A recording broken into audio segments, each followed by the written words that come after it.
1971 সালের 11ই November nap communist party ছাত্র ইউনিয়নের যৌথ গেরিলা বাহিনীর একটি প্রশিক্ষিত গেরিলা দল বাংলাদেশে প্রবেশের সময় কুমিল্লা জেলার 14 গ্রাম উপজেলার বেতিয়ারায় পাকিস্তানি বাহিনীর অ্যাম্বুশে পতিত হয়। অ্যাম্বুশে পড়া গেরিলা বাহিনীটি অসীম সাহসিকতার সঙ্গে তা প্রতিহত করলেও এই অ্যাম্বুশে 9 জন গেরিলা যোদ্ধা শহীদ হন। যে 9 জন বীর মুক্তিযোদ্ধা বেতিয়ারার এই যুদ্ধে শহীদ হন তারা হলেন শহীদ নিজামুদ্দিন আজাদ, শহীদ সিরাজুম মুনির জাহাঙ্গীর, শহীদ বশিরুল ইসলাম বশির মাস্টার, শহীদ শহীদুল্লাহ সাউদ, শহীদ আব্দুল কাইয়ুম, শহীদ আওলাদ হোসেন, শহীদ আব্দুল কাদের ও শহীদ মোহাম্মদ শফিউল্লাহ। পরে অঞ্চলটি শত্রুমুক্ত হওয়ার পর স্থানীয় জনগণ ধানক্ষেত ও এর আশপাশ থেকে শহীদদের লাশ উদ্ধার করে ঢাকা চট্টগ্রাম মহাসড়কের পাশে সমাহিত করেন। এমনই অসংখ্য গেরিলা যুদ্ধ, সম্মুখ যুদ্ধ, মিত্রবাহিনীর সঙ্গে সম্মিলিত যুদ্ধের মধ্য দিয়ে 1971 সালের 16ই ডিসেম্বর পাক হানাদার বাহিনীর আত্মসমর্পণ ও ঐতিহাসিক বিজয়ের মধ্য দিয়ে স্বাধীন বাংলাদেশের অভ্যুদয় ঘটে।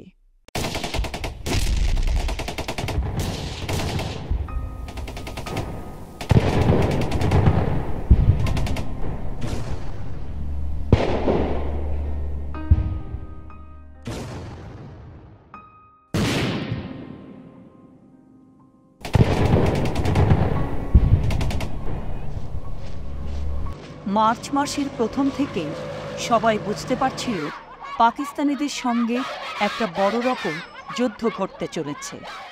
আসন্ন সে লড়াইয়ের জন্য তখনকার তরুণ ছাত্রনেতা ও কর্মীরা তখন নিজেদেরকে নানাভাবেই প্রস্তুত করছিলেন। 7ই মার্চ রমনা রেসকোর্স ময়দানে বঙ্গবন্ধু দেশবাসীকে আসন্ন মুক্তি সংগ্রামের জন্য তৈরি হতে বললেন। এবারের সংগ্রাম আমার মুক্তির সংগ্রাম, এবারের সংগ্রাম স্বাধীনতার সংগ্রাম। ছাত্র ইউনিয়নের নেতৃত্বে শুরু হয় ডামি রাইফেল ও অন্যান্য অস্ত্র নিয়ে প্রশিক্ষণ। 25শে মার্চ রাতে পাকিস্তান সেনাবাহিনী সর্বস্তরের বাঙালিদের বিরুদ্ধে চালায় এক বর্বর ও পৈশাচিক গণহত্যা অপারেশন সার্চলাইট। ইতিহাসের নৃশংসতম এক গণহত্যার কালো অধ্যায় শুরু হলো বাংলাদেশে। কিন্তু আমরা কিছুক্ষণের ভিতরেই বুঝতে পারি যে এই আধুনিক সেনাবাহিনীকে আমাদের এই ব্যবস্থা দিয়ে আমরা প্রতিরোধ করতে পারবো। সুতরাং আমরা সিদ্ধান্ত নিই যে আমাদের শক্তিকে সংগত করতে হবে এবং এটাকে রিট্রিট করে একটা জায়গায় একত্রিত করে আরও উন্নত প্রশিক্ষণ নিয়ে আমাদের প্রতিরোধ শুরু করতে হবে। কিছুটা প্রাথমিক প্রতিরোধের পর বামপন্থীরা সামরিক ট্রেনিং ও অস্ত্রশস্ত্রের আশায় ধীরে ধীরে ভারতে যেয়ে জমায়েত হতে শুরু করলেন। রায়পুরায় আমাদের পার্টির ওখানে যারা সেন্ট্রাল কমিটির মেম্বার ছিল তারা মিটিং করে সিদ্ধান্ত নেয় যে তারা ভারতে যাবে এবং সেখানে অস্ত্র ট্রেনিং নিয়ে যুদ্ধ করবে। এটা হলো নরসিংদী জেলার বেলাবো উপজেলার ভাটেরচর গ্রাম। বিশিষ্ট কৃষক নেতা কমরেড শামসুল হক এই বাড়িতেই থাকতেন। মনি সিং, ফরহাদ, সত্যেন সেন, জ্ঞান চক্রবর্তী, অনিমা সিং, উসমান গনি, ডাক্তার খলিল, সাইফুদ্দিন আহমদ মানিক, মুর্শেদ আলী। আগে ছিল টিনের ঘর, টিনের ঘরেই ইনারা সবাই থাকতেন। মুক্তিযুদ্ধকালীন এটা একটা বলতে পারেন অভয়ারণ্য ছিল। ছাত্রনেতা ওমর ফারুক উনি এটা রিসিভ করলেন আমাদেরকে এবং আগরতলা ক্রাফটস হোস্টেলে গিয়ে উঠলাম। সেখানে সিপিআই এবং ভারত সরকার কিছু রেশনের ব্যবস্থা করলো। সেখানে আমরা রান্নাবান্না করলাম। সেটার ক্যাম্পের চার্জে ছিল পঙ্কজ ভট্টাচার্য। ত্রিপুরা রাজ্যের মুখ্যমন্ত্রী ছিল জ্ঞান চক্রবর্তীর ক্লাসমেট। তখন এই বন্ধুর কাছে গিয়ে যে আমার তুমি জায়গা দাও। এই সময় ওইটাই মুক্তিযুদ্ধের স্বার্থে জ্ঞান চক্রবর্তী দিয়ে দেয়। হ্যাঁ, এবং জ্ঞানদার পরিচালনায় কিন্তু সেই ক্যাম্পটা ছিল।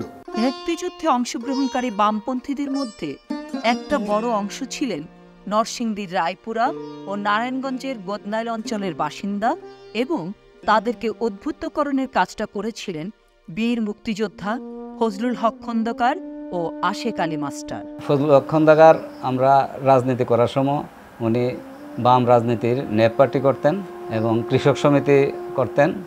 স্কুলের, কলেজের, ইউনিভার্সিটি পড়ুয়া ছাত্রদের নিয়ে কর্মী বাহিনী গড়ে তুলছেন। এই কর্মী বাহিনীর দিকে তিনি মুক্তিযুদ্ধে যাওয়ার জন্য উদ্বুদ্ধ করছেন।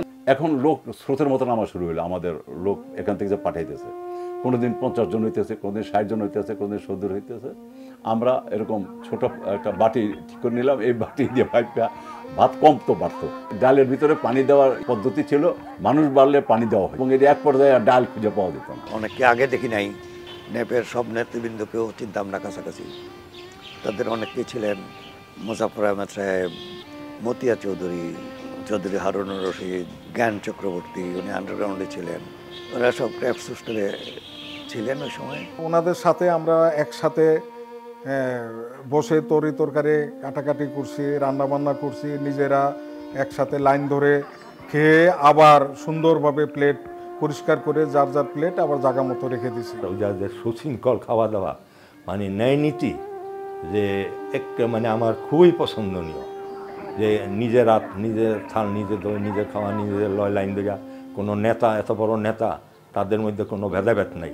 ব্রিফিংয়ের ক্ষেত্রে, কথাবার্তার ক্ষেত্রে, কালচারের ক্ষেত্রে, ইভেন খাওয়া দাওয়ার ক্ষেত্রে, সব বিষয়ই একটা টাইম মেনটেন করা হতো এবং সুন্দর একটা ডিসিপ্লিন সেখানে মেনটেন করা হতো। পঙ্কজ ডাক্তার ফার্স্ট ব্যাচ মোটা গলা দ শুনতে জানি না, সেকেন্ড ব্যাচ, থার্ড ব্যাচ, এই ব্যাচ হিসেবে আমরা খানা খাইতাম। তখন ক্রাফটস হোস্টেলে আমরা খাওয়া দাওয়া করতাম, কিন্তু থাকতাম সিপিআই অফিসে। বর্ধমানে স্কুলে ক্যাম্প হয়েছে, আগরতলা স্বর্ণকৃষ্ণ একটা পাহাড়ি এলাকা আছে, ওখানেই ছিল। আর সোনামুড়া, গোকুলনগর, ধর্মনগর কয়েকটা ছিল আমাদের অস্থায়ী ক্যাম্প। ভারতের আগরতলার আর্ট অ্যান্ড ক্রাফটস হোস্টেলে যোগাযোগ ও বসবাসের একটা কেন্দ্র গড়ে তোলা হয়। এখান থেকে ছাত্র তরুণদের রিক্রুটিং ও মুক্তিযুদ্ধের ট্রেনিংয়ের জন্য পাঠানো হতো।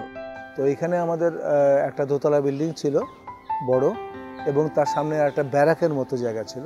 যারা মুক্তিযুদ্ধে যাব তারা ওই ব্যারাকে আমরা সব একসাথে শুয়ে থাকতাম এবং ওখান থেকে আমাদেরকে রিক্রুট করা হতো আর কি। ক্রাফটস হোস্টেলটা ছিল ছাত্রজীবন ন্যাপ কমিউনিস্ট পার্টির গেরিলা বাহিনীর মূল রিক্রুটিং সেন্টার আগরতলাতে। রিক্রুটিংয়ের মধ্যে ছিলেন মোহাম্মদ ফরহাদ, মুজাহিদুল ইসলাম সেলিম, চৌধুরী হারুনুর রশিদ, পঙ্কজ ভট্টাচার্য, এবং তারা সবখানে যেয়ে ইন্টারভিউ নিয়ে এই রিক্রুটিং করতেন। তো আমরা প্রথম একটি বাহিনী ক্যাম্পে ঢোকার চেষ্টা করছি। তো ক্যাম্পে ঢোকার ক্ষেত্রে কিন্তু খুব সমস্যা ছিল। পাকিস্তানিরা কিন্তু এই ক্যাম্পগুলিতে ঢোকানোর জন্য ওরা কিন্তু যুবকদের পাঠাইত। ইন্ডিয়ান আর্মিও ওইখানে কিন্তু আপনার কিছুটা কন্ট্রোল করতো, কারণ ওদের কাছে ইনফরমেশন বেশি। তখন তো পশ্চিমবঙ্গে সিপিএমের সাথে নকশালীদের সাথে ঘোরতর দ্বন্দ্ব, সাপে নেউলে অবস্থা, সশস্ত্র লড়াই চলছে বলা যায়। তারাও আমাদেরকে নিতে চাইল না।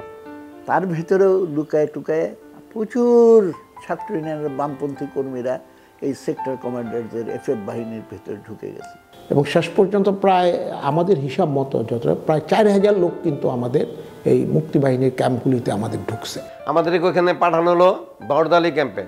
সেখানে আমাদের ইয়াফেজ ওসমান ভাই ছিল, মঞ্জুরুল হাসান খান ছিল, তারপর নিজামুদ্দিন আজাদ ছিল। এরা ওই সময় আমাদেরকে পেরেড করাতো। মাঝে মধ্যে ক্লাস করতাম। জ্ঞান চক্রবর্তী, এই কমিউনিস্ট নেতাদের ক্লাস ওই তো বর্দোয়ালি হাই স্কুলে। গণতান্ত্রিক বিপ্লবে কারা কারা আসবে, কারা সহযোগিতা করবে, কারা করবে না, কি আমাদের জনগণের সাথে আমাদের সম্পর্ক কি হবে, কেন আমরা মুক্তিযুদ্ধ আইছি, কেন মুক্তিযুদ্ধ, এইগুলো নিয়ে সকাল বিকাল সারাদিন ক্লাস হতো। দুইটা জিনিস আমরা করতাম, একটা হলো শারীরিকভাবে ফিট হওয়া অস্ত্র ট্রেনিংয়ের জন্য, দ্বিতীয়টা হলো মানসিকভাবে রাজনৈতিকভাবে তাকে ট্রেন করা।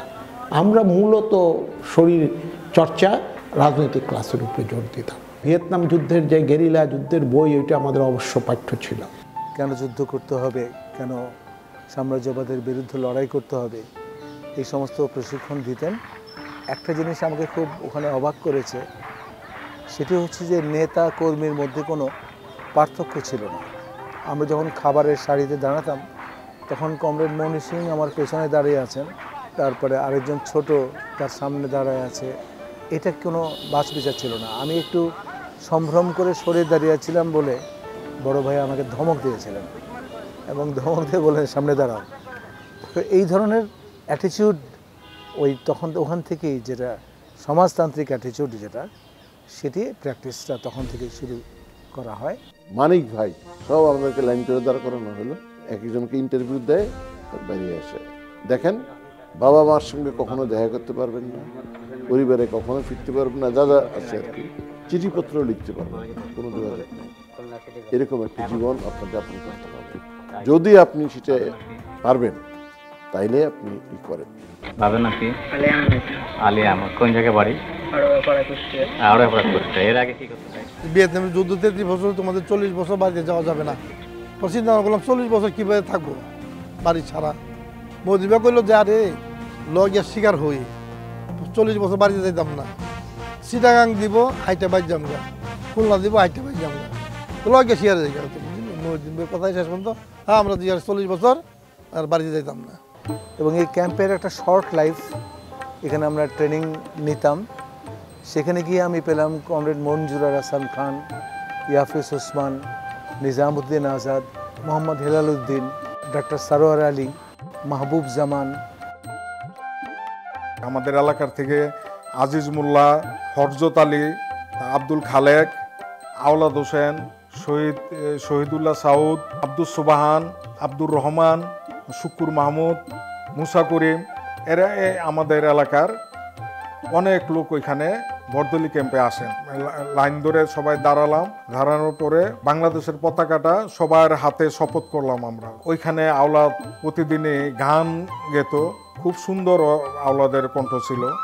একদিন আমার জীবনী লেখা হবে, যদি আমি না থাকি স্মৃতির পাতায়, আমাকে মনে রেখো স্মৃতির পাতায়, এরকম গান, প্রায় এই ধরনের গান উনি গেতেন।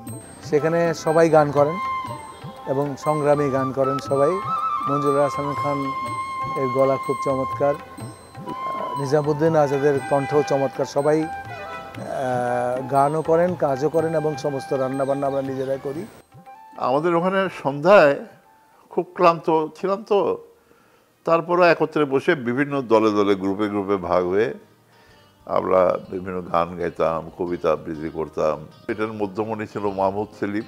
ওই গান গাইতে গেতে রাত্রেবেলা এই গেরিলা গেরিলা আমরা গেরিলা এই গানটা রচিত হয়। এটা একজন কেউ রচনা করেনি, ওখানে সবাই অ্যাড করে করে করে গান গেতে গেতে গেতে অ্যাড করতে করতে এই 3-4 দিনে এই গানটা সম্পূর্ণ প্রস্তুত হয়ে যায়।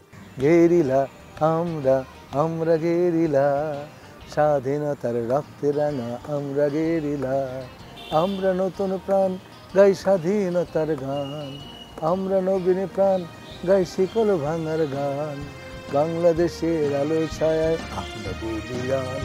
গেরিলা আমরা আমরা গেরিলা, স্বাধীনতার রক্তে রাঙা আমরা গেরিলা, আমরা নতুন প্রাণ গাই স্বাধীনতার গান, আমরা নবীন প্রাণ গাই শিকল ভাঙার গান, আমরা নতুন প্রাণ গাই স্বাধীনতার গান, আমরা নবীন প্রাণ গাই শিকল ভাঙার গান, বাংলাদেশের আলো ছায়ায় আমরা বলিয়ান, বাংলাদেশের আলো ছায়ায় আমরা বলিয়ান।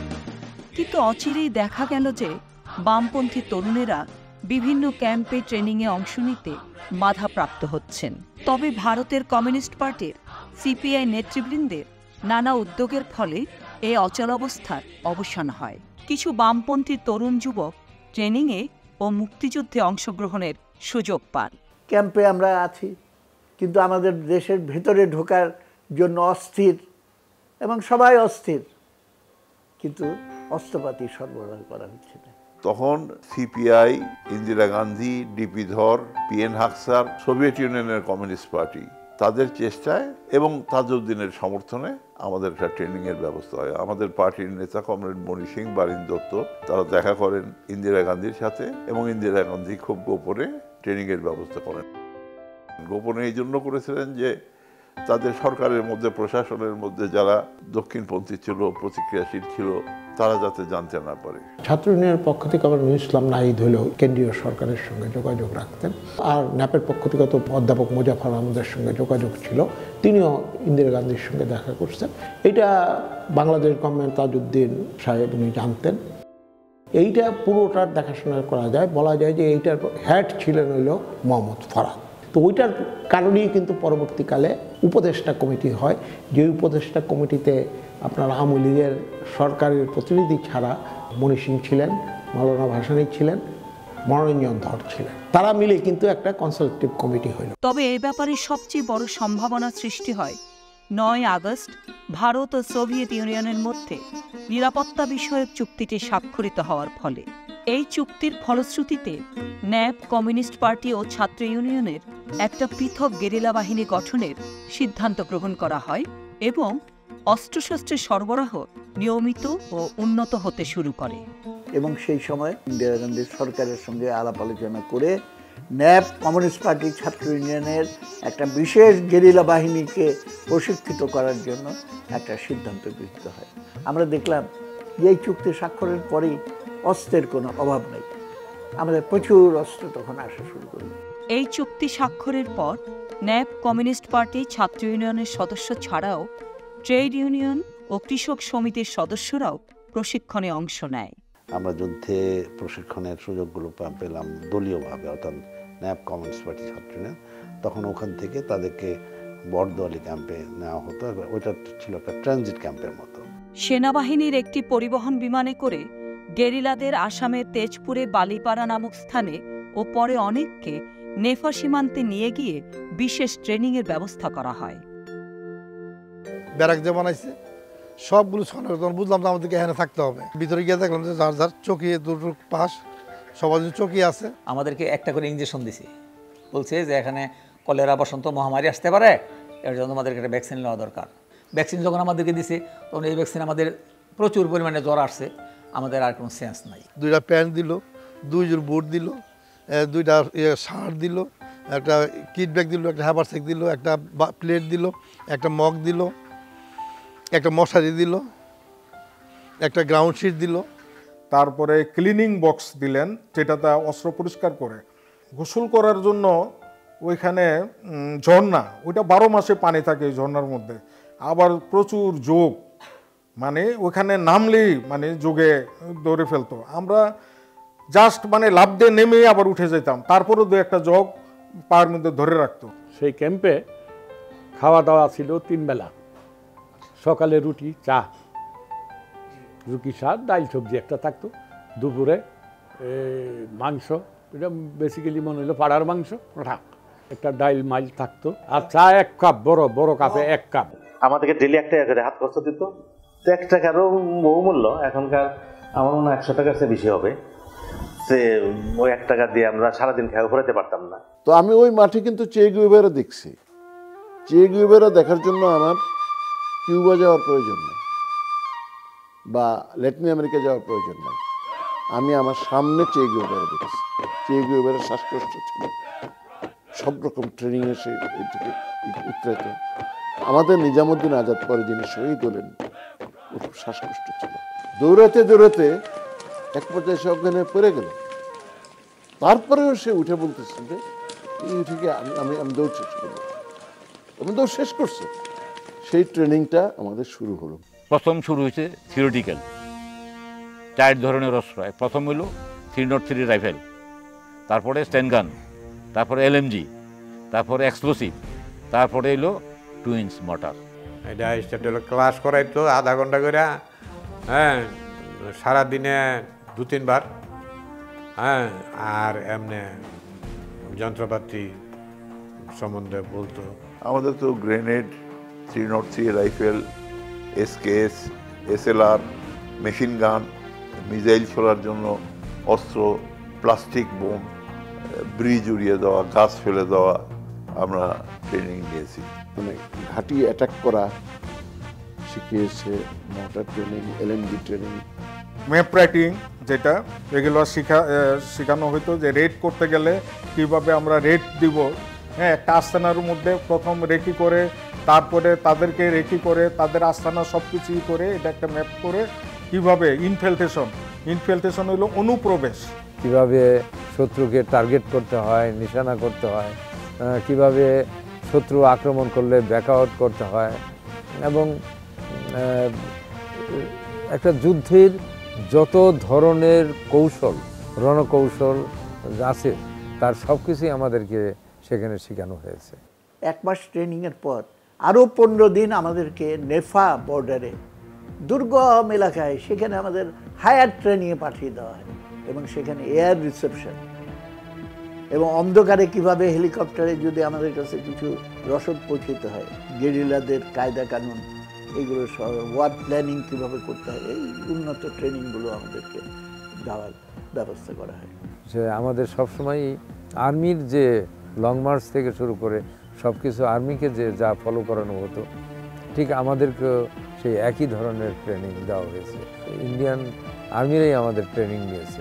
ওই ট্রেনিং ক্যাম্পের চার্জে ছিলেন ভারতের সেনা কর্মকর্তা ব্রিগেডিয়ার কারিয়াপ্পা। যে আমাদের ছাত্র ইউনিয়নের ছেলেরা সুসংগঠিত, সুশৃঙ্খল, আমাদের ভদ্রতা, আমাদের শৃঙ্খলা, বিএসএফের যে অফিসাররা আছে সবাই এত পছন্দ করতো, এত ভালোবাসতো। যেমন রাত্র হইলে, সন্ধ্যা হইলে তাদের ওয়াইফ্রেন্ডে চলে আসতো আমাদের ব্যারাকে আমাদেরকে দেখার জন্য, আমরা ভালো আছিনি, আমরা কেমন আছি, কেউ ডাক্তারও আসছে।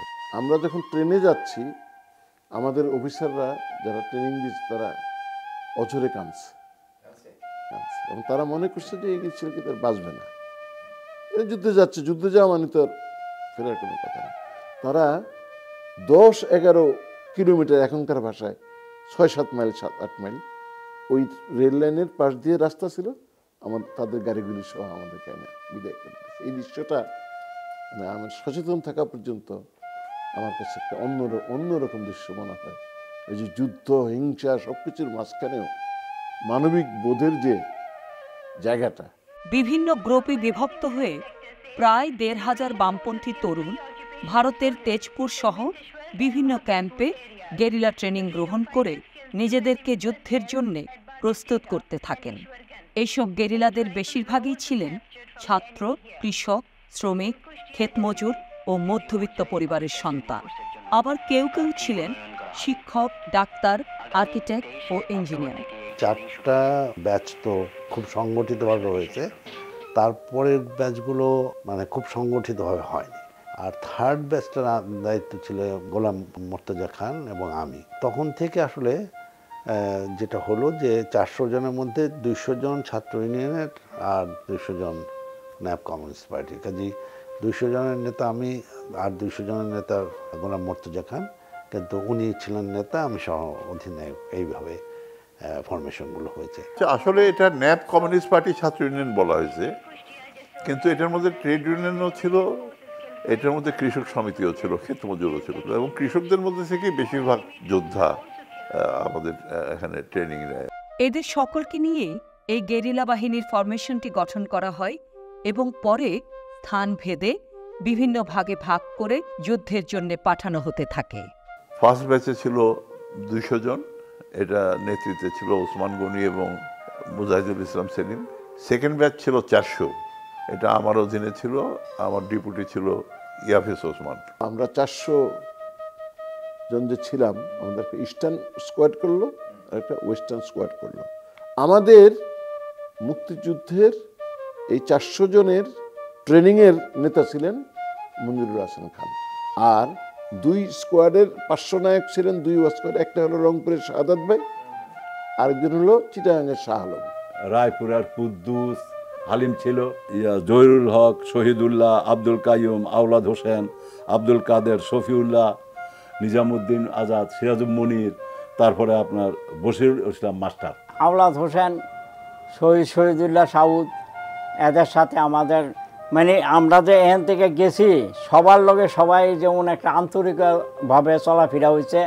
বিশেষ ট্রেনিং প্রাপ্ত এসব গেরিলা দল তাদের ট্রেনিং শেষ করে অক্টোবর-নভেম্বর মাস থেকে সীমান্ত পাড়ি দিয়ে দেশের ভেতরে ঢোকা শুরু করেন। ওইখানে বাইখরা একটা ক্যাম্প ছিল আমাদের, যারাই ট্রেনিং দিয়ে আসতো ওখানে যাইতো, ওইখান থেকে আমরা দেশের ভিতরে প্রবেশের আমরা ওইখান থেকে ঠিক করতাম। তো মুজাহিদুল ইসলাম ছিল হইলো বাইখরা ক্যাম্পে। ও হইলো ওই ট্রেনিং নিয়ে যখন আসতো তখন ও ওইখানে আপনার সবাইকে মানে ওইটা গুছিয়ে রাখতো আর কি। ওইটা আমার একটা দায়িত্ব ছিল, অপারেশন প্ল্যানিং কমিটির আমি অন্যতম সদস্য ছিলাম, এবং তার ভেতরে যেটাকে বলে ইন্ডাকশন, অথবা ছোট ছোট গ্রুপে বিভক্ত হয়ে গেরিলা গ্রুপগুলোকে দেশের ভেতরে পাঠানো, সেইটার দায়িত্ব আমার উপরে ছিল। আমাকে আবার স্পেশালি একটু ডাক্তারি ট্রেনিং দেওয়া হয়েছিল, ডাক্তার সারোয়ার আলী আমাকে দিয়েছিলেন যে টিমের ডাক্তার হিসেবে যাতে আমি যুদ্ধক্ষেত্রে কাজ করতে পারি। আমাও কিছু বুঝাই দিছে যে ওই যে ডেটলের বোতল আমাও কিন্তু ছিল, যা যদি গুলি লেগে যায় তাহলে ডেটল ঢাইলা দাও, রক্ত বন্ধ হয়ে গেলে মরবা না। 1971 সালের 11 নভেম্বর 68 জনের একটা গেরিলা দল ইন্ডাকশন বা দেশের ভেতরে ঢোকার জন্যে সীমান্তের কাছে ভারতের ত্রিপুরার ভৈরব টিলায় জমায়েত হন। এই দলটি ছাড়াও আগের দিন আসা বেশ কয়েকজন মুক্তিযোদ্ধা সেখানে অবস্থান করছিলেন এবং তারাও এই বিশেষ গেরিলা দলের সাথে যোগ দেন। উদ্দেশ্য ওখান থেকে কাছে সীমান্তের ওপারে ঢাকা চট্টগ্রাম সড়ক পেরিয়ে তারা বাংলাদেশের ভেতরে প্রবেশ করবে। এইটাই ভৈরব টিলা, ভৈরবনগর সাব ক্যাম্প ছিল সপ্তাহখালা ইয়ুথ ক্যাম্পের আন্ডারে, এবং এটা একটা গোয়েন্দা টিম ছিল যে ভারতীয়রা যে কাঁটাতারের বেড়া দিয়েছে, এই যে এখান থেকে 50 গজের 60 গজের মাথায় কাঁটাতারের বেড়া, হাজার হাজার মুক্তিযোদ্ধা এখান দিয়ে যাতায়াত করছে, এখানে উঠেই প্রথম শেল্টার নিয়েছে। প্রবেশ করার আগে আমাদের ইন্ডাকশন মিটিং হয়। এখানে রব সাহেবের কথা মনে আছে, ইন্ডিয়ান মেজর কমিউনিস্ট পার্টির নেতা ছিল। 11 তারিখ দুপুর 2টা থেকে 2:30টার মধ্যে আগরতলা বাইখোরা একটা ক্যাম্প ছিল, আমাদের বেস ক্যাম্প, হোল্ডিং প্লেস যেটাকে বলা হয়। ওখান থেকে আমাদেরকে ট্রাকে উঠাইয়া, গাড়িতে উঠাইয়া চোত্তাখলা নিয়ে আসছে। এটা হলো 14 গ্রাম থেকে 3-4 কিলোমিটার ভিতরে। ওই চোত্তাখলা ক্যাম্পে আমরা থাকলাম বিকাল পর্যন্ত। সন্ধ্যার আগে আমাদের হাতে অস্ত্র রেখে দিল। এখন কোথায় যাচ্ছি, কোন দিক দিয়ে যাবো, কিছুই আমরা জানি না। ইয়াফেজ ভাই জানতে পারে, আমরা জানি না। সালার হ্যাবার সিট বানাইছে, এইটার মধ্যে গুলি থাকবে আর নাম্বার দিতে আছে। একটা হ্যাপারের আওলাদ শহীদ হয়েছে, ওরে দিছে লাল রং দেয়া নাম্বার দিতে, কিন্তু উই মারা গেছে। যে আওয়ার আগে আমার একটা রুটি কলাটা খাইলে লইয়া রুটিটার অর্ধেক আমার তুমি খাও। হ্যাঁ, খুব মোহ তুলে দিল। ঝর্ণার মতো পানির মতো ডোবার মতো আছে, পাথর আছে, এক পাথর থেকে আরেক পাথরে পার হইতে হয়। এই ক্যারিং পার্টি এরাই কিন্তু করতেছে। 9:30টার দিকে আমরা ভৈরব টিলায় এসে উপস্থিত হলাম। ওখানে ইয়াফিজ ভাই এবং আজাদ ভাই তারা আমাদেরকে বৈশা মাটির মধ্যে আইকা দেখাইছে যে এদিকে লাকসাম, এদিকে ফেনী, এটি হলো বেতিয়ারা, এখানে আছে আর কি জানি জগন্নাথ দিঘি, আইকা টাকা দেখাচ্ছে। আর আমরা রোড ক্রস করে একটা রাস্তা আছে, ওই রাস্তা সোজা বরাবর আমরা যাবো। এটা আমাদেরকে আগেই শিখাই দিছে যে যদি তোমরা এম্বুশও করো তো তোমরা মনে করবা না তোমরা বাঁচবা। কারণ হলো কি, শত্রু তোমাদেরকে দেখতেছে, তোমরা শত্রুকে দেখো না। তাহলে তুমি অবশ্যই তুমি মৃত্যু হবা, তোমাকে টোকা মারতে পারবো, কিন্তু তুমি দেখবা না কিছু। তো এম্বুশে পড়লে লিডার বলবে যে ভাগবা। শত্রু যদি আসে জগন্নাথ দিঘির থেকে, মানে ওটা হলো কুমিল্লার সাথে, ওটা নর্থে, আর হয়তো সাউথ থেকে ফেনীর দিক থেকে আসতে পারে। দুটা অ্যাসাল্ট গ্রুপ তৈরি হলো, যে ওরা পজিশন নেবে এখানে, আর মধ্যে এখান দিয়ে সবাই পাঠায়। ইয়াফেজ ভাই ওখান থেকে 10 মিনিট দূরে যে রাস্তা, ঢাকা চিটাগাং রাস্তা, এই রাস্তার ওই জায়গায় গিয়ে রেকি করে উনি আমাদের ক্লিয়ারেন্স দিলে আমরা যাত্রা শুরু করবো। উনি আসলেন, ক্লিয়ারেন্স দিলেন, যাত্রা শুরু করলাম। তো ইনাদের নির্দেশে, ইনাদের ব্রিফিং দিল আমাদেরকে কীভাবে কি আসতে হবে। আমরা সেইভাবেই রাত 10:30 থেকে 11:30টার মধ্যে ওখান থেকে রওনা হইলাম। তো পথটা কিন্তু খুব বন্ধুর আর কি, মানে কি বলবো, টিলা মিলা এগুলো সব ভরা আর কি, মানে ওরকম তো রাস্তা নাই। ফলে each and every one is hurt আর কি। তো ওখানে আসার পরে আমাদের সাধারণত যেটা করা হয় যে একদিন ওখানে থেকে র্যাকি করে নিজেরা পথটা দেখে করবো আর কি। এবং যেই পথে আমরা যাব ওখানে কিন্তু আগে পাকিস্তান আর্মি ছিল। তো খবর হলো যে ওরা আরও 2.5 মাইল দূরে চলে গেছে ওখানটা ছেড়ে দিয়ে। তো ফলে আমাদেরকে ওই পার্টি থেকে যা বলা হলো, তোমরা সোজা ঢুকে যাবে, অন্য কোনো কিছু ভাবার কোনো চিন্তা নেই। আমি আর গাইড আব্দুল কাদের দুজনে মিলে রাস্তা পর্যন্ত গেলাম। তো যাক, দুজনে ফিরে এসে তারপরে আমি বললাম যে ঠিক আছে, এখন আমরা বোধহয় যেতে পারি আর কি। ওখানে যাদিকে বসিয়ে রেখেছিল। এদের ইনস্ট্রাকশন ছিল 3টা গ্রুপ 3টা জায়গায় তারা যাবে। ইয়াফেজ উসমানের গ্রুপটা যাবে ঢাকা শহরে, তারা কাজ করবে, তাদের প্রতিজন নিয়ে এদের প্ল্যান ছিল এটা। নিজামুদ্দিন আজাদের গ্রুপটা ছিল তারা যাবে রায়পুরাতে। আর মোশাররফ ভাইয়ের গ্রুপটা ছিল আমাদের সিদ্ধিরগঞ্জ শিল্প এলাকায়, তারা অবস্থান করবে। এটা ছিল তাদের পরিকল্পনা এবং তাদের ইনস্ট্রাকশন। কুরিয়ার ছিল হইল সিরাজুল মুনির, সে জগন্নাথ কলেজের ছাত্র ছিল, খুব নম্র ভদ্র ছিল, সাহসী ছিল। ও ছিল হইল কুরিয়ার, ঢাকার কুরিয়ার। আমরা এমন না যে যুদ্ধ করতে করতে এদিক দিয়ে আমরা আসতেছিলাম, এরকম না। এটা ছিল আমাদের একটা পাসিং পয়েন্ট। নিজামুদ্দিন আজাদ তার লিডারশিপে ছিল এবং তার পেছনেই ছিলাম আমি এবং সেলিম মাহমুদ। আমার ট্রেনিংয়ে যা শিখেছি সেটা হলো আমরা যেই পথ দিয়ে যাব তার দুপাশে দুজন চারজন এলএমজি নিয়ে 4টা ছেলেকে বসিয়ে রাখলাম। তো আজাদ তখন বললো ওরটা স্কাউট মানে ওই ট্রেনিংও তার আছে আর কি। সে বললো তাহলে আমি আমার টিমটা নিয়ে আগে যাই আর কি। তো ওর ওখানেও প্রায় 30 জনের মতো। তো আমাদেরকে যখন লাইন আপ করা হয় তখন আমাকে রাখা হয়েছিল 1 নম্বরে, 1 থেকে 5 ফার্স্ট স্কাউট। অর্থাৎ ফার্স্ট স্কাউটের দায়িত্ব হচ্ছে রাস্তা দেখে দেখে মানে পরীক্ষা করতে করতে যাওয়া, যে কোনো বিপদ আছে কিনা, কোনো সমস্যা আছে কিনা। সুতরাং অত্যন্ত সচেতন থেকে অগ্রসর হওয়া। কিন্তু পরবর্তীকালে সিদ্ধান্ত পাল্টে ফার্স্ট স্কাউট থেকে আমার থেকে শুরু করে 5জনকে কাট করে নিয়ে যাওয়া হলো অ্যাকশন গ্রুপে, অর্থাৎ ওপেন আর্মস গ্রুপ। যুদ্ধক্ষেত্রে যাদের অস্ত্র ওপেন থাকবে সেই ওপেন আর্মস গ্রুপ, সেই গ্রুপে আমাকে অন্তর্ভুক্ত করা হলো। এটার নেতৃত্ব ছিল ওয়াদুদ ভাই।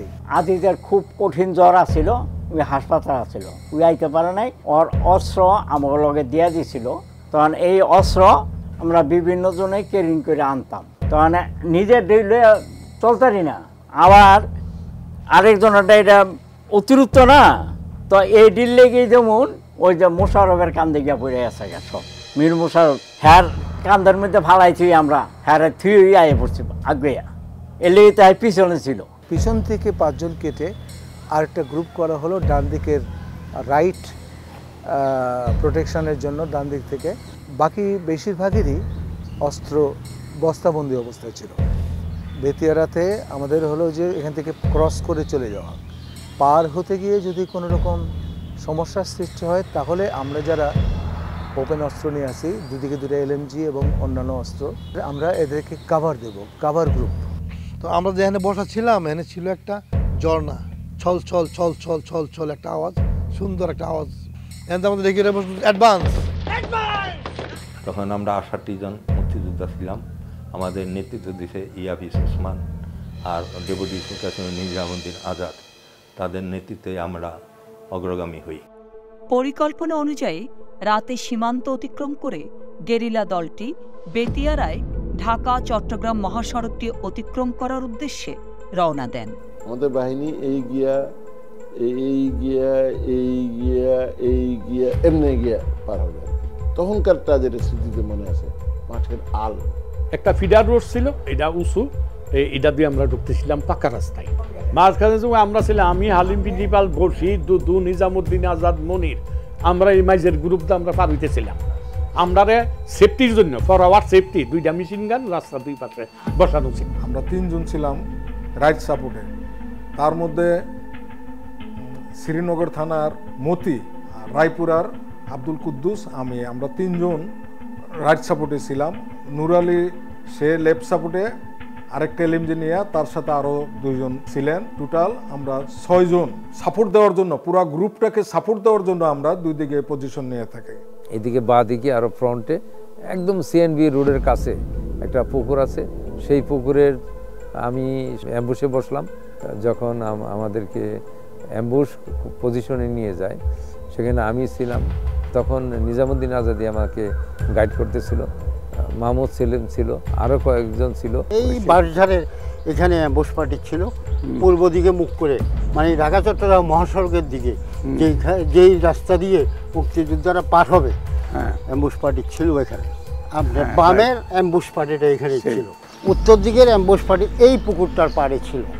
এই যে দেখছেন ছোট পুকুরটা, তখন পারগুলো আরেকটু উঁচা ছিল, এখানে অ্যাম্বুশ পার্টি ছিল, আর সবাই পিছনে ছিল। এবং এই রাস্তা দিয়ে বাহিনী ঢাকা চট্টগ্রাম মহাসড়কের দিকে চলছে। এমন অন্ধকারাত্র ছিল, গুড় গুড় অন্ধকার, খুব অন্ধকারাত্র ছিল। তা আমরা তো মনে করি এদিক সেদিক তাকার দরকার পড়ে নাই, আমাদের সামনের লোক তাকে আমরা কভার করতে গেলি। দেখা গেল যে আমার সামনে মাত্র 5-7 জন, 5-7 জন এর মধ্যেই আমাকে তুলে নিয়ে আসলো। আমাকে বলা হলো তাড়াতাড়ি আসো, আমি তাড়াতাড়ি চলে গেছি। তো ঘটনাচক্রে 103 নম্বর টিমটা ছিল সবার আগে, এবং পরে ছিল 76 নম্বর টিম, ইয়াফিস ওসমানের টিমটি। 103 নম্বর টিমের প্রথম 5 জনকে কেটে নেওয়ার ফলে ষষ্ঠ ব্যক্তি যিনি, তিনি হচ্ছেন লিডার নিজামুদ্দিন আজাদ। জহিরুল হক দুদু, নিজামুদ্দিন আজাদ, আওলাদ হোসেন, শহীদুল্লাহ সাউদ, এরা আসিল একজনের পর একজন। তারপর হইল আমি, তারপর প্রিন্সিপাল, হালিম প্রিন্সিপাল। আমি ছিলাম মাঝামাঝি জায়গায়, আমার পিছনে লোক ছিল, সামনে লোক ছিল। লাস্ট কাউড হইলাম আমি মুসলিম। এটা একটু হেলের ডাক, আর আমি ডাকতাম এটা ব্যাংকের ডাক, সিঙ্গেল মেন আমি। তো আমার আগে দুই পাশে দুইটা ড্রাইভার্সন গ্রুপ পাওয়া হইতেছে, আমরা ড্রাইভার সমো, আমি হেরা সিঙ্গেল দিব, এরা আমার সাথে যাবে। আমার অবস্থানটা ছিল পিছনে ৬৭ নম্বরে, আর ৬৮ নম্বরে ছিল ববি। আমরা ছিলাম, আমাদের দায়িত্ব ছিল কেরি। ইয়াফিজ ওসমান ছিল গ্রুপ কমান্ডার, সে ছিল মাঝামাঝি। এই দুইজন আমার সাথে দিছে, তারা ওই আমার এলএনজির মধ্যে গুলি করে দিব।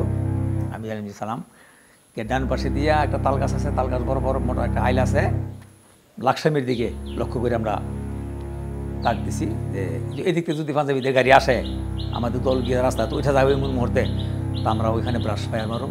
অধীর আগ্রহে বসে আছি, মাঝখানটা পুরা গ্রুপ চলে গেলে তখন মানে আমরা আবার উঠে তাদের সাথে মিলিত হব। আয়ুব আলী, আব্দুল হাই, আলাউদ্দিন, তাদের মানে কাছে যে কেমোফ্লাস করা মানে সালাদা বাঁধানো যে মারানো যে ছিল অস্ত্রগুলি, ওইগুলি অস্ত্রগুলি তারা ওইখানে তাদের সাথে ছিল। নিজামুদ্দিন আজাদের কাছাকাছি ছিলাম, প্রায় কাছাকাছি, মানে এই যেমন উঠতে গেছে রোডের উঠবে, আমরা যেমন রোডের নামাইছিলাম। হঠাৎ বটগাছের নিচে লুকিয়ে থাকা পাকিস্তান সৈন্যরা গেরিলা দলটি সড়কে ওঠার পরপরই তাদের উপরে অতর্কিতে আক্রমণ শুরু করে। গেরিলারা বুঝতে পারেন যে তারা একটা অ্যাম্বুশের মধ্যে পড়ে গেছেন। প্রথম রাস্তা উঠছে তখনই পাঞ্জাবিরা বড় করে ডাক দিছে, হোল্ড হ্যান্ডস আপ। তো এই কথা যখন বলছে তখন তো আমরা বুঝতে পারছি যে আমরা শত্রু। তখন আমরা সাথে সাথে যেখানে আসিলে আমরা পজিশন নিয়েছি। আমি একটা বাঁকের এদিকে ছিলাম, এমন সময় হোল্ড, ঠেস ঠেস ঠেস, বড় একটা বট গাছ ছিল, এই বট গাছের নিচে খুঁজতে আসা চতুর্দিকে খুঁজে হারা তারা বাঁকার করে ওটা থাকবে। এখন আমরা গিয়ে আমাদের লোক ঢুকছে পর ওই এই মুখের থেকে ওটা আর আগে হারা হোল্ড করেছি। হোল্ড করার সাথে সাথে আমাদের লোকগুলি যারা সাথে নামতে পারে না তাদেরকে ধরে লেছে, আর যারা দূরে আছেন তারা এই ডাইনে ভাই ক্ষেতের মধ্যে ঘুরে গেছে। যখন হোল্ড করছে তখন নিজামুদ্দিন আজাদকে ধরে লাইছে। নিজামুদ্দিন আজাদ একটা ফায়ার করছিল, আর ফায়ার করতে নেই, ফায়ার অফ হয়ে গেছিল। আজাদ ওটার সাথে সাথে বসে রাস্তার সাথে আজাদ বসে একসাথে তাই লুট করতে পারে, ফায়ার ওপেন করে দিয়েছে। যে সব আলোচনা গেছে করে কক নষ্ট হয়ে গেছে স্ট্যান্ড গান, আর একটা ম্যাগজিন লাগাইতে লাগাইতে থাকা দলিয়েছে। অনাকাঙ্ক্ষিত এই পরিস্থিতিতে গেরিলারা একটি প্রতিকূল যুদ্ধের সম্মুখীন হতে বাধ্য হয় এবং উভয় পক্ষের মধ্যে প্রচণ্ড গোলাগুলি শুরু হয়ে যায়। ভুল বলার পরে এমনি জাম দিছি, গ্যানেট একটা থ্রো করছি, হাতে গ্যানেট ছিল দুইটা কোমরে গলায় মাইরা হয়ে আমি এমনি ডানকে তো জাম দিছি, আর সোজা রাস্তা ছিল আইলের মতো। আমার সামনে ৮-১০ জন আছে, ফায়ার আরম্ভ হয়েছে। আমিও তো লাইন পজিশন একবারে লাইন পজিশন হয়ে গেছি। আমি তো ওই আমার ট্রেনিং থেকে যেটা আমি শিক্ষা পেয়েছি, আমি সেই কাজটাই করেছি। ফায়ারের সাথে সাথে আমি ক্লোনিং করে গেছি। হল্ট হ্যান্ডস আপ বলার কারণে মুক্তিযোদ্ধারা, আমাদের খুব ট্রেইনড মুক্তিযোদ্ধা সবাই, তারা 2 সেকেন্ড সময় হাতে পেয়েছে এবং এটাই তাদের জন্য ভালো ছিল, মানে বেঁচে যাওয়ার ব্যাপার ছিল। কারণ হলে আমরা শুনেছি যে পাকিস্তান আর্মি ওখানে অ্যাম্বুশ করেছিল। অ্যাম্বুশ হচ্ছে এমন একটা পজিশন, এমন একটা সেট আপ, যে সেট আপে অন্য পক্ষ পালিয়ে যাওয়ার কোনো রাস্তা নাই। তখন পাক বাহিনীর কিছু ক্ষতি হয়েছে, ক্ষতি হওয়ার পর তারা এলোপাথারি সমানে গুলি ছাড়া শুরু করছে, রাইফেলের গুলি, এলএমজির গুলি, তারপরে বোমা, হ্যান্ড গ্রেনেড, যত রকমের আছে হাই প্রাইস বোমা, যেগুলি শুরু হওয়ার পরে আমরা তো এখানে কিছু আতঙ্ক হয়ে গেছি। আমি একটা বোকামি করছি এটাই যে আমি এনতে সাথে সাথে এনতে সরি নাই, আমি এই টান লইয়া টানাটানি করতেছি, আমার রাইফেল আমার ফিট্টু ইতান টানাটানি করতেছি। এই মুহূর্তে আমার দেখা গুলি করছে। তো আমি তো দাঁড়ানি অবস্থিত ছিলাম, যে গুলি লাগার পরে শেষ পর্যন্ত আমি বেহুশ হইয়া, এই একটা উঁচু রাস্তা ছিল, দুই পাশেই লো ল্যান্ড কাদামাটি, আর এর মধ্যে ওই ইয়ার ধান ছিল, অগ্রাণীর ধান ছিল, কাদামাটি নরম মাটি। আমি যেখানে পড়ে রয়েছি আমি এটা টের পাইনি, বুঝতে পারি না। অশুভ এই যুদ্ধের পরিস্থিতির মধ্যে পড়েও জীবিত ও আহত মুক্তিযোদ্ধারা পাকিস্তানের সৈন্যদেরকে প্রতিহত করতে থাকেন। আমরা রাইটে যারা ছিলাম, রাইটে আমরা ভাবছি যে লেফটে থেকে কোনো নেমে আসছে, লেফটে এলএমজি দিয়ে ফায়ার করেছি এবং লেফটে রাইটের দিকে ক্রস ফায়ার আমরা দুই দিক থেকে আমরা শুরু করেছি। তখন তো আমাকে প্রথম তো ক্লোরিং করতে হয়েছে। আমি তো প্রথম ধান খেতে পড়ে গেছি, ধান খেতে পড়ে গিয়ে তো আমি পজিশন নিয়েছি।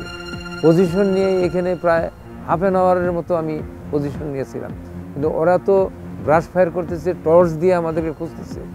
আমিও বাম দিকে ঝাঁপায় পড়ে পজিশন চলে যাই, ধান ক্ষেতের মধ্যে পানি, তো পানিতে রাইফেল ডুবে যায়। হ্যাঁ, কিন্তু তারপরেও ক্রল করতে করতে পিছনে এসে দেখি যে ওদের গোলাগুলি থামছে না। তখন আমি ওই ধান ক্ষেতের মধ্যে মাথা নিচু করে, রাইফেল যেভাবে ধরে সেভাবে না, রাইফেলটাকে মানে সাধারণত বুকে ধরে সেভাবে না, হাত উঁচু করে দুইটা গুলি করি।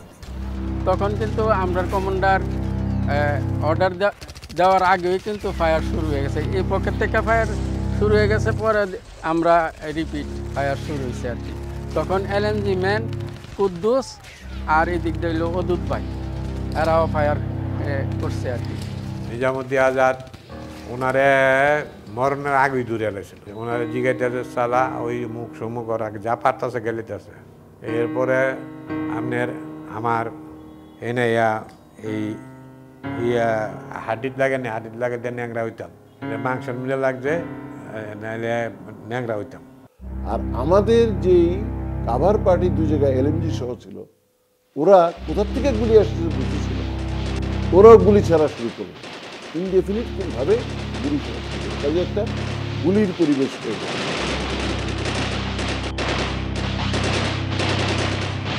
এদিকটা ইয়াফিজ ভাই আমরা অর্ডার দিছে ফায়ার অ্যান্ড ব্যাগ, ফায়ার করো এবং পিছে হটো, ভাগো, ফায়ার অ্যান্ড ব্যাগ, ভাগো বলার পরে আমরা ফায়ার করছি আর পিছনে ব্যাগতেছি। এক সাইডে ছিল মিজানুর রহমান, আরেক সাইডে ছিল মুখলেসুর রহমান মাহা। ওরা দুইজনে পটাক, ওরাও গুলি ছাড়ছে, যার পরিপ্রেক্ষিতে ওদের গুলি ছোড়ার পরিপ্রেক্ষিতে পাকিস্তানের একটু দম খাইছে। ভাগ্য ভালো আমরা ওই যেহেতু চারজনকে বসিয়ে রেখেছিলাম, এরা যখন ফায়ারিং করে ওরা কিন্তু ফায়ারিংটা বন্ধ হয়ে গেছে কিছুক্ষণের জন্য, মানে ওরা ভাবতে পারে নাই, ওরা তো ভাবছে যে সবগুলোকে মারবে আর আমাদের কোনো কিছু করার থাকবে না। ওই ফাঁকে অনেকে সরে আসতে পেরেছে, আর পিছনে যেগুলো ছিল আমি তো বললাম যে তোমরা মানে রিট্রিট করো। আমি ছিলাম হইলো কেরিং গ্রুপে লাস্টে, তখন যখনই ডাক্তার বললো যে আবুল কালাম এত তুমি পাকড়া ইয়া, তখন এর একটু পরেই ইয়াহিজ ভাই কয় ভাগো, ভাগো করার সাথে সাথেই আমরা সামনে অগ্রগামীতে যারা ছিলাম সবাই আমরা পিছনের দিকে ব্যাক করলাম। এছাড়া কোনো উপায় ছিল না। দুই পাশে একটা ছোট্ট আইল, যখন গুলি করছে তখন সব ছেলে পড়ে গেছে পানিতে, পানি মানেই পানি, এই পানিতে পড়ে যাওয়ার পরে ছেলে করার কোনো সুযোগ নাই। আমরা পিছনে গুলি করতে পারতেছি না, একবার গুলি করে হয়ে গেছে, কারণ আমরা যদি গুলি করতে থাকি তাহলে ছেলে আসতে পারবে না। আর্মিরা টেস্টার বলে সারা সুখে দেখে আগুন, ধানের শীষ আগুন লাগতেছে, রূপে আমরা রূপে তো ধানের শীষ আগুন লাগতেছে, আমরা বিক্রি করলে ট্রোলিং করে গেছি, ধরে না প্রায় আধা কিলোমিটার বেশি কমন না। আমাদের তো একটা গেরিলা শিক্ষাই ছিল যে হিট অ্যান্ড রান। এখন সেখানে এই জায়গায় তো অবস্থাটা এরকম ছিল, হিটও করা যাবে না, রানও করা যাবে না। এই গোলাগুলি চলার অবস্থার মধ্যেই আমি ক্লোরিং করছি এবং পজিশন নিয়ে আগে আছি, যে তখন হলো যে আমার সামনে যে আসবে তাকে আমি ফায়ার করব। আমাদের তো সিস্টেম হিট অ্যান্ড রান, আঘাত করা এবং পালিয়ে যাও। তখন ওই পালিয়ে যাওয়ার জন্য তিনি আদেশ দিয়েছিলেন ভাগো, সেটি গোলাগুলির মধ্যে আমি শুনতে পাইনি, কিন্তু অনেকেই শুনেছে। আমি যেহেতু শুনি নাই সেহেতু আমি যুদ্ধক্ষেত্রে রয়ে গেলাম। তো ভাগো বললে তো আর ভাগতে পারি না, যেহেতু একবারে সামনাসামনি বৃষ্টির মতো গুলি আসতেছে, কানের কাজ দিয়ে গুলি যাচ্ছে।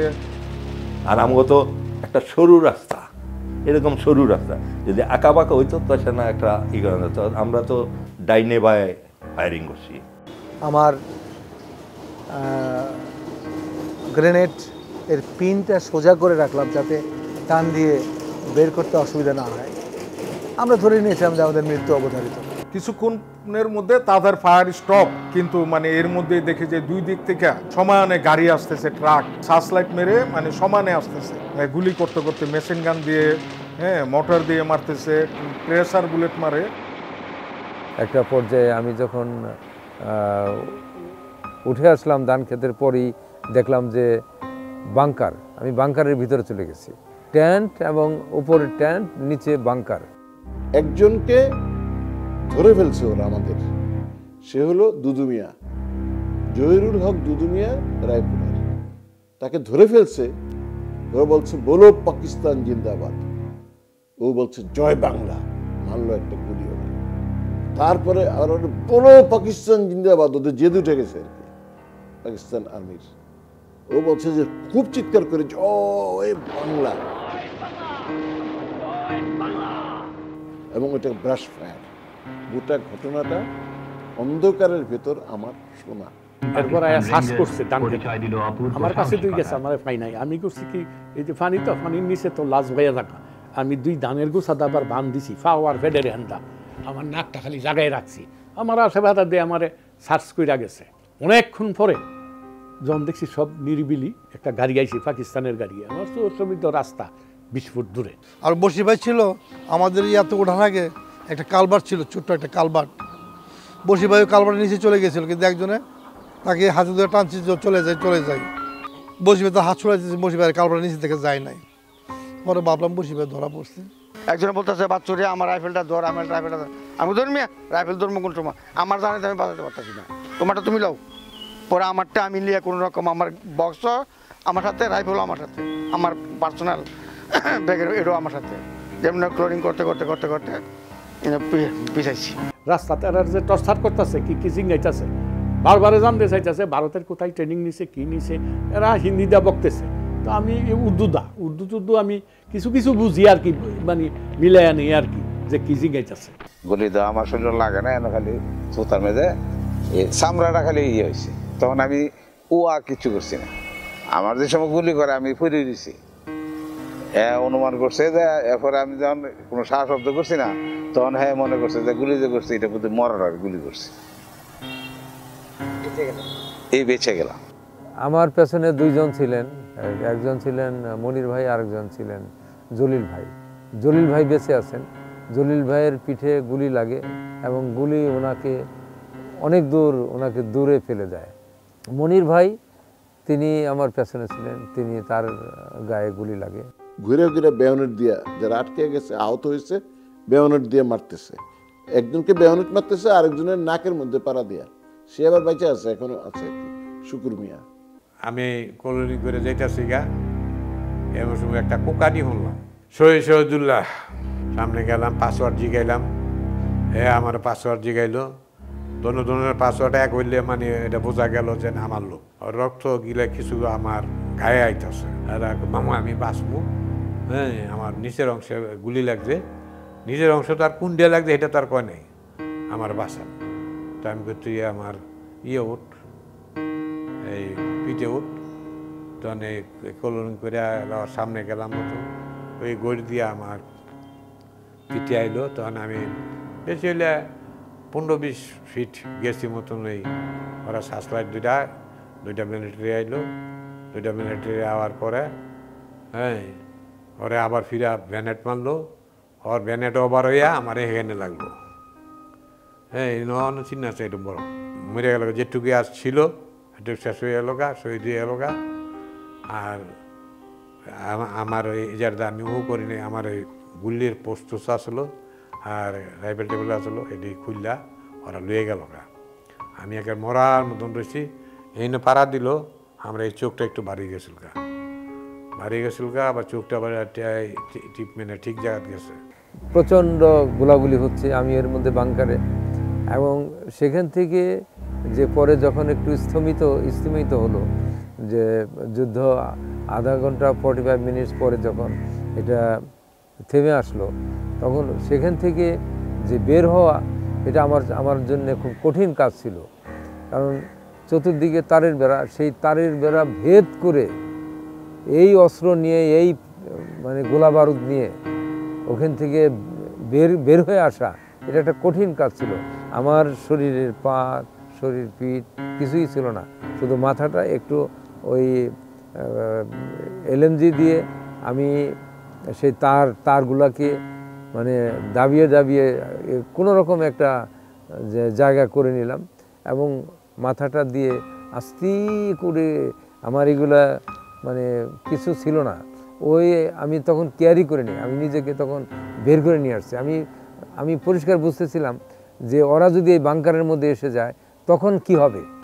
আমার ক্রলিংয়ের রাস্তা ধরে টর্চ মারতে মারতে পাকিস্তানের সোলজার আসতেছে। কামাল নামে সম্ভবত একটা লোক ছিল, কামাল, সালাকো, পাকড়ো এরকম কী জানি কথাবার্তা এবং বিস্ত্রী গালাগালি। আস্তে আস্তে আমি মনে করলাম যে আমি রাইফেলটা পুরো কাক করলাম, অন করলাম আর কি, যে আমি যদি বুঝতে পারি ও আমাকে দেখছে গুলি করে দেবো। হ্যাঁ, তো আমি দেখলাম যে ওর টর্চটা আমার মুখের উপর দিয়ে চলে গেল, কিন্তু টর্চের সাথে সম্ভবত দৃষ্টির সম্মিলন ছিল না, সে আমাকে দেখে নাই। তারপরে ঘুরেই বলে সালা ভাগ গিয়া। হ্যাঁ, আমি আর কিছু করলাম না, কারণ আমি একলা ওরকম একটা জায়গায়।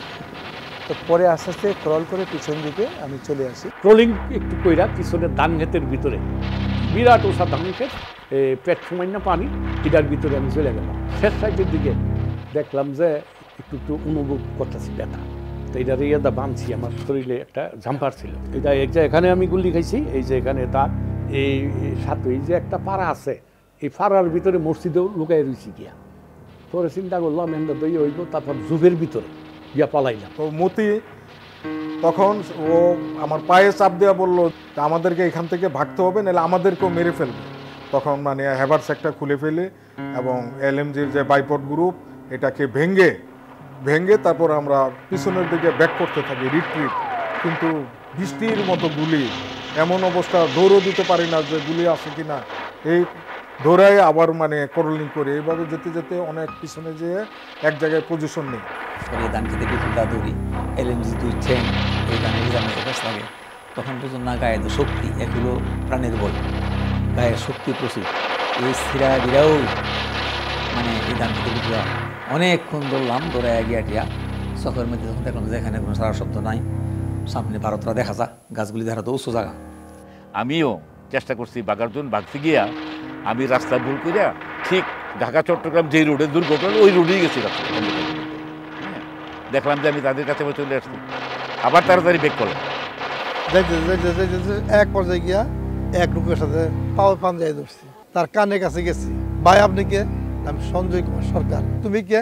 আমি তো আশরাফ। আমি কোথায় যাইছি, কোন দিকে যাইতেছি? ইনি চশমা ছাড়া চোখে দেখতেন না, আবার এই কাদারতে চশমা তার অচল।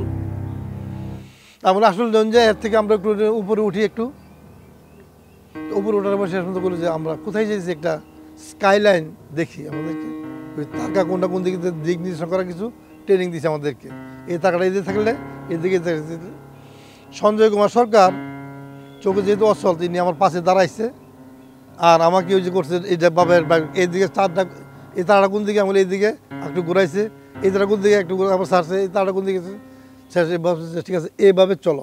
এর ভিতরে আমাদের ফেনীর থেকে লাকসাম থেকে ক্রস ফায়ার আর্টিলারি। উভয় পক্ষের গোলাগুলির মধ্যেও জীবিত ও আহত যোদ্ধারা সফলভাবে পিছু হটতে হটতে একে একে নিরাপদে ভারতীয় সীমান্তে ফিরে আসেন। তবে 9 জন আর ফিরে আসতে পারেননি। এমন সময় হাবিব নামে একটি ছেলে, এই আমাদের দোহার নবাবগঞ্জের, হিলাল ভাই আমাকে একটা রাইফেল দেন, একটা রাইফেল দেন। উঠতেছে আর বলতে রাইফেল দেন কেন? আমার গুলি লাগছে, রাইফেলটা পড়ে গেছে, আমি ফালে আসছি, আমাকে রাইফেল দেন, আমি গুলি করে আমার রাইফেল আমি উদ্ধার করে আনবো। এইরকম দৃশ্য শুধু যে না দেখবে, যে মুখোমুখি না হবে, তার পক্ষে পুরোটা উপলব্ধি করে নেওয়া খুব কঠিন। ভৈরব টিলা যাওয়ার পরে আমার 2 পায়ে রানের মধ্যে যুগে সমানে যুগ ধরে আছে ধান খেতের থেকে। তো অনেকে মনে করছে যে আমি হয়তো গুলি খেয়েছি, কিন্তু আসলে গুলি খেয়ে ওই যুগের রক্ত। পরে ব্যানেট দিয়ে খোঁচায় খোঁচায় এই যোগের এইগুলি ফেলে তারপরে সারা রাত্র আমরা ওইখানে কাটালাম। ওই না আমাকে লোক আসলো এম্বুশ করে, লোকেরা পাসওয়ার্ড জিজ্ঞাসা, আমি পাসওয়ার্ড কইছি মতন, আর আমারে ধৈর্য নিয়ে লয়ে গেল গা। আমি তো অ্যাক্সিডেন্ট অবস্থা, তাহলে এরপর একটা জন্মদিনের পোশাক বানাইলেন। শহীদুল্লাহ সাউদ মারা গেছে, তখন ওই যখন আমার কইলো যে শহীদুল্লাহ সাউদ মারা গেছে, আরে বেড়া তুই এটা কেমনি কইতাছে এরকম অন্ধকারের মধ্যে? আরে মামু ওর রক্তই আমার শরীরের মধ্যে ভর্তি আছিল, এই যে দেখে যে ধুয়া ঠুয়া হেনে তোর লগে হনে কথা কইতাছি। আমরা যারা এই যে সারা রাত ভরে ছিলাম ওইখানে, ইএফএস ভাই, আমি এবং সেই কেউ যদি রাস্তার ওই পারে চলে যায় ফিরে আসতে পারে, তো অনেকেই তো জানে না যে আমরা এখানে আছি, চিৎকার করে মাঝে মাঝে জানাইতেছি তোমরা এখানে আসো, ভৈরব টিলা আসো। এবং ধীরে ধীরে আমাদের রিগ্রুপিং এবং রিএনার্জাইজিং এইসব ব্যাপারগুলো ঘটতে থাকলো আর কি। এই 2-3 দিনের মধ্যে আমরা মোটামুটি একটা শেপে চলে আসলাম। সবাই খুব বিধ্বস্ত মানসিকভাবে, বন্ধু বান্ধব হারিয়েছি আমরা সবাই। আমাদেরকে পুনরুজ্জীবিত করার জন্য কমরেড মঞ্জুরুল হাসান খান আমাদেরকে মার্চ পাস্ট করালেন, গেট আপ কমরেডস বলে মার্চ পাস্ট করালেন এবং ইন্টারন্যাশনাল গানটি করলেন, আমরা একসাথে গাইলাম, আমরা আবার পুনরুজ্জীবিত হলাম। আজাদ, বশির, মনির, এই 3 জনকে তার ধরে নিতে পারছে, সামনে ছিল বলে। जबुद्दीन आजाद तो प्रथम धरছে যে তিন আদমি গো পাকড়া দিয়া, তখন ওই 3 আদমি তো আছে ঠিক মতন। আর ওই রাজাগারের কথা তো ঠিক আছে, 3 জন ধরে লেগেছে, 3 জন 9 জন আর আর্মি 3 জন। জানা যায় পাকিস্তানি সৈন্যদের অতর্কিত এই হামলায় 6 জন গেরিলা তাৎক্ষণিক নিহত হন এবং 3 জন গেরিলাকে তারা জীবন্ত ধরে ফেলতে সক্ষম হয় ও পরে হত্যা করে। এই 9 জন শহীদ গেরিলা মুক্তিযোদ্ধারা হলেন শহীদ নিজামুদ্দিন আজাদ, শহীদ সিরাজুম মুনির জাহাঙ্গীর, শহীদ মোহাম্মদ বশিরুল ইসলাম, শহীদ জহিরুল হক ভূঁইয়া, শহীদ আওলাদ হোসেন, শহীদ শহীদুল্লাহ সাউদ, শহীদ মোহাম্মদ শফিউল্লাহ, শহীদ আব্দুল কাদের ও শহীদ আব্দুল কাইয়ুম। পরে লাশ আনার জন্য সেই ভৈরব টিলা যাইয়া দেখি যে ওইখানে ইন্ডিয়ান আর্মি। তাহলে তোমরা যেও না, তোমরা গেলে এখন তোমরাও লাশ হয়ে যাবা। লাশ কেউ ফেলে যায় না, লাশ আনতে যাওয়া লাগে, এই জন্য ওরাও জানে যে আমরা আবার লাশ আনতে যাব, এই জন্য মানে তারা ডিউটি দিতেছে, তো তারা এটাই বললো। তারপরে যখন আমি ইয়েদের সঙ্গে, ইন্ডিয়ান অথরিটির সঙ্গে দেখা করতে যাব, তখন আমার কিন্তু বুকের মধ্যে খুব ভয় ছিল, কারণ ওখানেতে কিন্তু আমাদের লস হয়েছে এবং আর্মসও কিছু নিশ্চয়ই লস হয়েছে। সব কিছু মিলে তো আমাদের একটু কৈফত দেওয়ার পর আমি মনে করছি তারা আমাদেরকে জবাবদিহি করে গালাগালি করতে পারে। তা আমি খুব ভয়ে ভয়ে গেছি যে ওরা কি বলে। তখন ছাত্ররা কতটুকু বয়স, তো ওইখানে যখন একটু কথা হইল, মানে যিনি আমার বলে ওয়ার ইজ ওয়ার, ওইটা কোনো পিছনের দিকে তাকানো নাই, সামনে তাকাও, গো ফরওয়ার্ড। প্রায় 2-3 দিন পর স্থানীয় লোকজন ধান ক্ষেত ও এর আশেপাশে পড়ে থাকা শহীদদের গলিত লাশ উদ্ধার করে বেতিয়ারায় ঢাকা চট্টগ্রাম মহাসড়কের পাশে একটি গর্ত খুঁড়ে কবর দেন। ঠিকমতো কবরও দেওয়া হয়নি, আমাদের সেখানে মাটি চাপা পড়া লাশ, সবাই আশেপাশের গ্রামের লোক তারা বলল। ততক্ষণে আমাদের যে ওইখানে যে এনকাউন্টারটা হয়েছিল, এনকাউন্টারের পরেই দেখা গেল পাক বাহিনী সেখান থেকে রিট্রিট করে গেছে। তখন রাস্তাটা ওয়ান ওয়ে ছিল, রাস্তার এই সাইড থেকে ওরা ওই সাইডে, বটগাছটা এখানে ছিল। আচ্ছা, 2 জন মানুষের ব্যাগ এত মোটা ছিল, অনেক পুরানো গাছ। এটার পশ্চিম সাইডে এরা লুকিয়েছিল, ঠিক এই জায়গাটাই পূর্ব পশ্চিমে লম্বালম্বি ভাগে শহীদ মুক্তিযোদ্ধাকে একটা গর্তে পুঁতে দেওয়া হয়।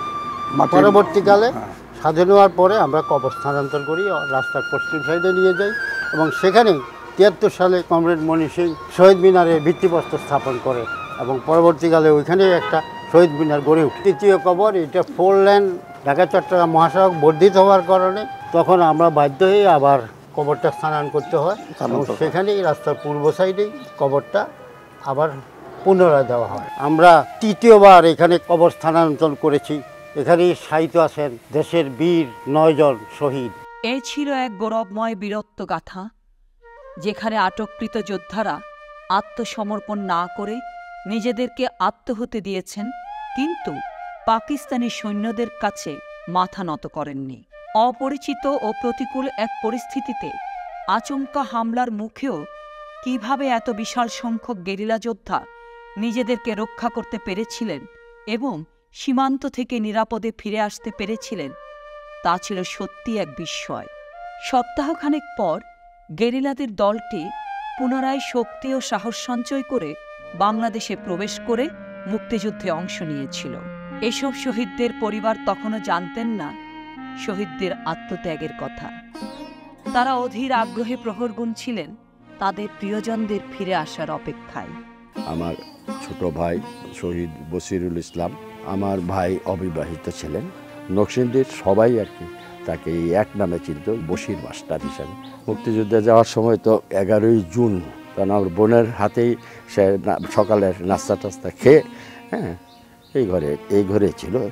ভারতেও আমি গেছি বিভিন্ন জায়গায়, হসপিটালে যেখানে আহত মুক্তিযোদ্ধারা ছিল। যেটা বলতো এটা শুনতাম, কিন্তু কোনটা সঠিক এটা তো অনেক পরে যায় জিনিসটা পাওয়া গেছে। আমার ছেলের নাম শফিউল্লাহ, ট্রেনে পরীক্ষা দিল, স্কুলে না হয়েছে, আয় খাওয়া দাওয়া করে আবার চলে যাইছে। কনার যাস খালার গোয়া যে কথা কই চলিস, হঠাৎ করে চলে গেছে। কইয়ে জানো সাইকে বাত আনো, আর বনু চোখেছে এই লাগা, তার তো বুকিল গেছে। হ্যাঁ, তার আয় কইছে শফিউল্লাহ নাই, শফিউল্লাহ শহীদ হয়ে গেছে। শহীদ কাইয়ুম আমার শিক্ষক ছিলেন, ঢাকা বিশ্ববিদ্যালয়ের ইকবাল হলের ছাত্র ছিলেন। উনি স্কাউট ছিলেন। ওই স্কাউট অবস্থায় ওনার রাইফেল ট্রেনিং ছিল। 1970 সালে কাইয়ুম স্কুলে জয়েন করেন এবং অবৈতনিক শিক্ষক হিসাবে তিনি সেখানে কাজ করতেন। এত ভালো শিক্ষক ছিলেন, ক্লাসে একবার বুঝিয়ে দিলে বাড়িতে গিয়ে পড়তে হতো না। তখনকার সময়ে ন্যাপেরও তিনি সাধারণ সম্পাদক ছিলেন। ট্রেনে পড়তো, পরীক্ষার্থী আসেন, অনেক সুন্দর, অনেক ফর্সা আসেন। ফর্সার দিকে শখ করে দুধ মেয়া ডাকতো। মাথার চুলটি অনেক সুন্দর, কুকরানো আসেন, অনেক সুন্দর আসেন। যুদ্ধটা শেষ হয়েছে পরে আমরা মেন রুটটা আছে না, এই রুটে মানুষ আইতাছে। এমনি আমার আম্মা, আমার ছোট একটা ভাই আর আমার একটা ছোট বোন, আমরা রাস্তায় দাঁড়াইলেছি খুশি, ভাই আইতাছে। গোপনে যে কইতাছে এটাকে আমরা বুঝতেছি না। আর ভাঙ্গা না কোকা আমরা কন্ডিশন দেখে আমরা বুঝছি। আমার ভাই শহীদুল্লাহ স্বাধীন হয়ে গেলে তখন আমার ভাই আর আসে না। ভাই যখন আসে না তখন কি করতে পারি, যারে জিজ্ঞাসা করলো ওই আইতাছে, আসবো দিব, বলে না, সবাই জানে, বলে না। জানার পরে সাহেব মা বাবার এসে বললাম, মা তো বাপে কান্দাকাটি। যতদিন আমার মা বাচ্চা ছিল ততদিন চোখের পানি পড়ছে। ঢাকা থেকে ইন্ডিয়াতে যাওয়ার পথে একটা চিঠি লিখছিলেন মাকে, মা আমি মাতৃভূমি রক্ষার জন্য ভারত চলে গেলাম, কাউকে বলবেন না। লোক মারফতে চিঠিটা পৌঁছে আমার আব্বার কাছে। ওটাতে আবার এটাও লিখছিল যে মোহাম্মদ যেন না আসে, ওকে খেয়াল রাখবে, আমার কথা বলে গেছে, আমি যেন আবার ভারতে না যাই। সেই আওলাদ খুব মিষ্টভাষী। তো একে অন্যের প্রতি যে এত সুন্দর একটা আমাদের যে রিক্ততা ছিল, আমরা এটা বলে শেষ করা যায় না। নিজামুদ্দিন আজাদ, আওলাদ হোসেন, এরা যদি, মনির ভাই, এরা যদি জীবিত থাকতো, আমার চেয়ে বেশি কন্ট্রিবিউশন এরা করতে পারতো, আমার চেয়ে আরও অনেক কিছু দেশকে তারা দিতে পারতো। এটা আমার সবসময় আফসোস, এবং আমি একদিনের জন্য এই বেতিয়ারা যুদ্ধকে বলতে পারি না।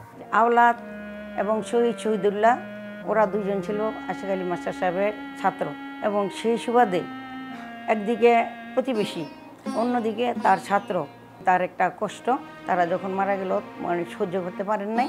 আমার এক যারা, উনি আমার বাবার শার্টের এক কোনা কাটে আনছে বেতিয়ারা সদিনের এখান থেকে, সিটি আনছে, গলা তিনটে তাবিজ আছে, আর শাহের কাপড় আনছে, নুঙ্গির কাপড় আনছে। যাইবার পরে ওইখানে লোকজন কথা বলছে, বহুত চেষ্টা করছে আমার বাবার আনবার এখান থেকে। তখন আমার বাবা উঁচু ছিল, কিন্তু ওরা আনতে না, ওরা কারণ আমাদের বাড়িতে সব আনজাবিরা জ্বালা লাগবে, শান্তিবাণীর লোক আছে। আর শ্বশুর গেছিল সাইতো আনতো, হাজারের চেষ্টা বহুত করছে। নিজামুদ্দিন আজাদ স্কুলে থাকা অবস্থাতেই রাজনীতিতে জড়িয়ে পড়েন। উনি খুব ভালো স্কাউটিং করতেন, উনি পূর্ব পাকিস্তান ন্যাশনাল ভলিবল টিমের মেম্বার ছিলেন, ক্রীড়া অনুরাগী ছিলেন, ক্রীড়াবিদ ছিলেন, চমৎকার গান গাইতেন এবং খুব রাজনৈতিক সচেতন ছিলেন। উনি শুদ্ধ ভাষায় কথা বলতো। উনি আমাদেরকে বুঝাইছে যে দেশ স্বাধীন করতে হইলে নিজেদের আত্মত্যাগ করতে হবে। একটা হ্যাংলা একটা ছেলে, তার কমান্ড, তার গলার আওয়াজ আমার চেয়ে আরো বড় ছিল আজাদ ভাইয়ার। নিজামুদ্দিন আজাদ মানুষের কত অন্তরে ঢুকে আছিল, ঢাকা ইউনিভার্সিটির ছেলেরা।